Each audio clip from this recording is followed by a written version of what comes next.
नमस्कार दोस्तों, welcome to government exam info. तो स्वागत है आपका। और देखिए, उत्तराखंड सब ऑर्डिनेट सर्विसेज सिलेक्शन कमीशन ने एक संवाद जारी किया है, संवाद 90। ये अभी थोड़ी देर पहले यूके ट्रिपल एस सी ने जारी किया है। ये किस संबंध में, इसको देख लीजिए, काफ़ी इंपॉर्टेंट है आपके लिए।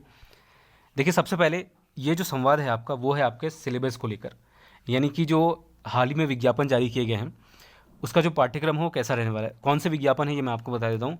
देखिए, 5 फरवरी को जो विज्ञापन आया था, विज्ञापन संख्या जिसका 30 था, जिसमें सहायक लेखाकार और सहायक समीक्षा अधिकारी और लेखा परीक्षक और कार्यालय सहायक, ये था पहला पोस्ट। दूसरी जो पोस्ट आई थी वो थी आपकी सुरक्षा संवर्ग के अंतर्गत, सचिवालय सुरक्षा संवर्ग के अंतर्गत रक्षक के जो पोस्ट थे। इसको लेकर सिलेबस क्या रहने वाला है आपका, और उसी के अनुसार आपको तैयारी करनी है। तो इसके संबंध में ये संवाद जारी किया गया है। अभी मैं सिलेबस भी दिखाऊंगा, जो सिलेबस यहाँ पर आयोग की तरफ से दिया गया है। तो और थोड़ी देर में मैं टेलीग्राम पर आपको दे दूंगा सिलेबस, तो आप वहाँ से सीधे उसको डाउनलोड कर पाएंगे। टेलीग्राम ज्वाइन करने के लिए आप सर्च कर सकते हैं चैनल का नाम बिना किसी स्पेस के, एज इट इज़, जैसा चैनल का नाम है वैसे ही सर्च कीजिए, तो आप वहाँ पर ज्वाइन कर पाएंगे। या फिर जो लिंक मैंने नीचे डिस्क्रिप्शन में दिया है वहाँ पर भी जाकर आप ज्वाइन कर सकते हैं। खैर, देखिए, इसको सबसे पहले जो पहला पोस्ट था वो था आपका सहायक समीक्षा अधिकारी और लेखाकार का, जिसमें जो शैक्षिक अर्हता थी वो वाणिज्य में स्नातक या फिर पोस्ट ग्रेजुएशन यानी कि स्नातकोत्तर मांगी गई थी।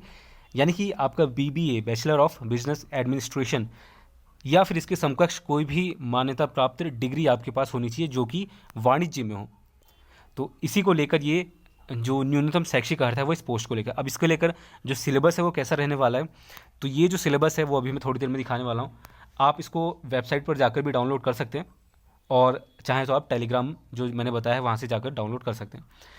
देखिए, इसमें कहा गया है कि जो सिलेबस है वो अपलोड कर दिया गया, और यहाँ पर जो पहला अनुभव था, पिछला जो अनुभव था सहायक लेखाकार की पोस्ट को लेकर, उसमें सिलेबस को लेकर काफ़ी सारी समस्याएं थी।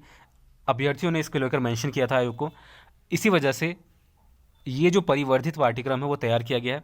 अब इसके अकॉर्डिंग आपको प्रिपेयर करना है और इस एग्ज़ाम के लिए तैयारी करनी है, जो भी जिन लोगों ने भी इसके लिए फॉर्म भरा है।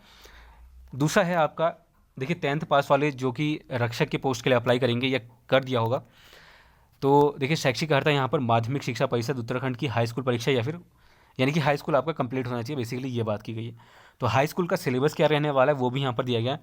तो सीधे वहाँ पर चलते हैं और देख लेते हैं जो सिलेबस है वो किस तरह का रहेगा। देखिए, पहला जो सचिवालय संवर्ग के अंतर्गत रक्षक का पोस्ट है उसका सिलेबस आपका क्या रहने वाला है। देखिए, 10th पास वहाँ पर मांगी गई है, लेकिन जो सिलेबस है वो क्या रहेगा ये देख लीजिए। सबसे पहले आपका सामान्य हिंदी रहेगा, 20 अंक का रहने वाला है। इसमें सिलेबस लगभग सेम है जो ग्रुप सी का है सामान्य हिंदी के लिए। भाषा एवं हिंदी भाषा, हिंदी वर्णमाला एवं लिपि, शब्द विचार और व्याकरण, संधि, वाक्य, मुहावरे, ये सारी चीज़ें हैं आपकी रक्षक के लिए। इसके बाद है आपका जो रीजनिंग कह लीजिए इसको, सामान्य बुद्धि परीक्षण और मानसिक योग्यता, तो ये भी आपका रहने वाला है, जिसमें आपका वर्बल और नॉन वर्बल। नॉन वर्बल में क्या आता है, अशाब्दिक, यानी कि जो आकृतियाँ होती है, यहाँ पर दिया भी गया है, counting of figures, figure completion, series, सादृश्यता, इस तरह के जो होते हैं नॉन वर्बल, वो आपका रहेगा रीजनिंग में। शाब्दिक में आपका कोडिंग डिकोडिंग हो गया, अल्फ़ाबेटिकली टेस्ट हो गया, एनालॉजी हो गया, सीरीज़ टेस्ट हो गया, ब्लड रिलेशन हो गया, रक्त संबंध जो आप पढ़ते आए होंगे, तो इस तरह से आपका रहेगा।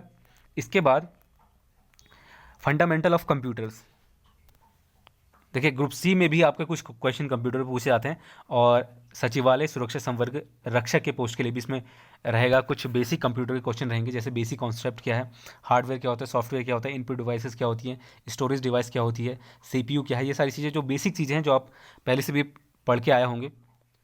तो या फिर इसके अलावा और यूनिट 2 है आपका operating system, working with internet important है। तो ये सब आपका सिलेबस में रहने वाला है। इसके बाद सामान्य ज्ञान, सामान्य ज्ञान में आपका पहला है अर्थशास्त्र, इकोनॉमिक्स। इकोनॉमिक्स में क्या आता है, एग्रीकल्चर हो गया, जो हरित क्रांति है इस पर आपके क्वेश्चन बनेंगे, इंडियन पॉपुलेशन, भारत में निर्भरता, खाद्य सुरक्षा, विकास, लगभग ये सारी चीज़ें हैं। तो इसके अकॉर्डिंग आपको प्रिपेयर करना है। देखिए, मैं अभी लूसेंट की एक सीरीज़ स्टार्ट करने वाला हूँ, जिसमें हिस्ट्री हो गया और इकोनॉमिक्स हो गया, और जो कॉन्स्टिट्यूशन है हमारा इंडियन कॉन्स्टिट्यूशन, और ज्योग्राफी, ये सारी चीज़ें उसमें रहने वाली हैं। तो लूसेंट एक इम्पॉर्टेंट बुक है, या तो आप बुक खरीद लीजिए, या तो जो मैं क्लासेस करवाऊंगा उनको फॉलो कर लीजिएगा, और उनसे नोट्स भी बना लीजिएगा ताकि आपको फ़ायदा हो। तो यह है आपका इकोनॉमिक्स का। इसके बाद आपका हिस्ट्री हो गया। हिस्ट्री में आप सभी को मालूम है, प्राचीन इतिहास से लेकर जो आधुनिक भारत का इतिहास है वो सारी चीज़ें इसमें रहेंगी। जैसे कि इसमें इंपॉर्टेंट चीज़ें क्या हैं, एक बार मैं आपको बता दूं। देखिए मौर्य वंश हो गया और जैन धर्म, बौद्ध धर्म और गुप्त वंश, इन तीनों से काफ़ी क्वेश्चन बनते हैं। उसके बाद दिल्ली सल्तनत से भी काफ़ी क्वेश्चन बनता है, और उसके बाद जो आधुनिक है उसमें ब्रिटिश शासन से काफ़ी क्वेश्चन आपके बनते हैं। तो इस तरह का जो टॉपिक है इसको पहले देखिए। वैसे जो मैं क्लासेस करवाऊंगा उसमें आपको सारी चीज़ें मिल जाएंगी। इसके बाद आपका आता है ज्योग्राफी। ज्योग्राफी में विश्व का भूगोल और भारत का भूगोल, बस ये दो चीज़ें हैं। इसको आपको अच्छे से पढ़ना है और इसकी भी क्लास मैं करवाने की जल्द से जल्द कोशिश करूँगा। देखिए पहले मैं यूकेपीएससी की तैयारी करवा रहा हूँ, उसके बाद ग्रुप सी की। देखिए लूसेंट की बुक तो सभी के लिए है, लूसेंट की जो क्लासेस होंगी वो सभी के लिए हैं, उनको कोई भी फॉलो कर सकता है, क्योंकि जो जीएस है और हिस्ट्री और ज्योग्राफी है और इंडियन कॉन्स्टिट्यूशन है, ये सभी एग्जाम में पूछा जाएगा आपका। इवन जो जिसमें 10th क्वालिफिकेशन मांगा गया है उसमें भी है। तो ये हो गया ज्योग्राफी। इसके बाद देखिए पॉलिटी आपका रहेगा, पॉलिटिकल साइंस। पॉलिटिकल साइंस में जैसा कि मैंने बात किया, Indian constitution, making of Indian constitution, polity. तो देखिए आपको काफ़ी पढ़ना है इसमें। देखिए योग्यता तो वैसे 10th मांगी गई है, तो देखिए बेसिक आपको पढ़ना है, बहुत ज़्यादा डीप में नहीं जाना है इसको। तो जो भी योग्यता मांगी है उसके अकॉर्डिंग आपको तैयारी करनी है। देखिए पार्लियामेंट कैसे काम करता है, पार्लियामेंट और जुडिशरी सिस्टम क्या है, तो ये सारी चीज़ें आपकी। इसके बाद सामान्य ज्ञान और सामान्य अध्ययन, इसमें आपका जो करंट अफेयर्स है वो इम्पॉर्टेंट है, और स्टैटिक जीके तो बाद में आता है। तो करंट अफेयर्स को आप डेली बेसिस पे पढ़ते रहिए, और ये क्लासेस भी आपकी आती रहेंगी कुछ समय में। इसके बाद उत्तराखंड का जो जीके है इसको लेकर मैंने एक मैराथन क्लास भी दे दी है ऑलरेडी। तो सिलेबस के अकॉर्डिंग आप तैयारी करते रहिए, और जो क्लासेस मैं करवा रहा हूँ उसको भी देखते रहिए। कोई भी एक स्टैंडर्ड बुक, परीक्षा वाणी हो या कोई भी ऐसी बुक जो आप फॉलो करना चाहते हैं, जो आपको अच्छा लगे पढ़ने में, वो आप फॉलो कर सकते हैं, बाकी आपकी मर्ज़ी है। परीक्षा वाणी जनरली ज़्यादा फॉलो की जाती है। ठीक, तो ये है आपका पूरा सिलेबस, लगभग ग्रुप सी के हिसाब का ही सिलेबस है, इसमें कोई चेंजेस नहीं है। ठीक है, तो इसको देख लीजिए। इसके बाद जो इंपॉर्टेंट है वो है आपका सहायक लेखाकार की जो पोस्ट है उसके लिए सिलेबस क्या रहेगा। देखिए ये है आपका जो पोस्ट है जिसमें वाणिज्य मांगी गई थी, जिसमें वाणिज्य में आपका ग्रेजुएशन या फिर पोस्ट ग्रेजुएशन होना चाहिए था, उसमें क्या मांगा गया है। देखिए सबसे पहला है बुक कीपिंग एंड अकाउंटेंसी, ये यूनिट 1 है आपके सिलेबस में। यूनिट 2 है आपका एडवांस अकाउंटिंग। यूनिट 3 है आपका कॉरपोरेट अकाउंटिंग। इसके बाद है आपका कॉस्ट अकाउंटिंग। तो इसमें जो जो पॉइंट्स दिए गए हैं उसी के अकॉर्डिंग आप प्रिपेयर कीजिए, क्वेश्चन आपका इसी से बनेगा। आयोग ने इसको लेकर पहले ही प्रॉब्लम फेस की है, इस वजह से ये सिलेबस दिया गया है।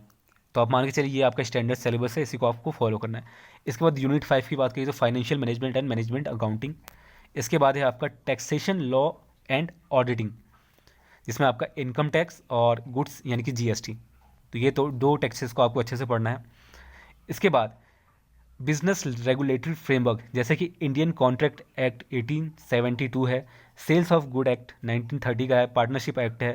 तो जितने भी इंपॉर्टेंट एक्ट्स वगैरह हैं वो आपको पढ़ने हैं। इसके बाद यूनिट 7 की बात करें तो फंडामेंटल्स ऑफ इकोनॉमिक्स। तो जिन लोगों ने बीबी की है उनको सबको मालूम है कैसे आपको तैयारी करनी है। बिजनेस मैनेजमेंट हो गया, बिजनेस एस्थेटिक्स हो गया, money banking and financial institution हो गया। ठीक है, तो ये सारे पोस्ट हैं। तो ये थी पूरी डिटेल, और इसी तरह के सभी अपडेट्स प्राप्त करने के लिए चैनल को सब्सक्राइब कर लें और पास में बेल आइकन को जरूर प्रेस कर लें ताकि सारी अपडेट्स आपको मिलती रहें। तो बस आज के लिए इतना ही, तब तक के लिए धन्यवाद। मिलते हैं आपसे अगले वीडियो में।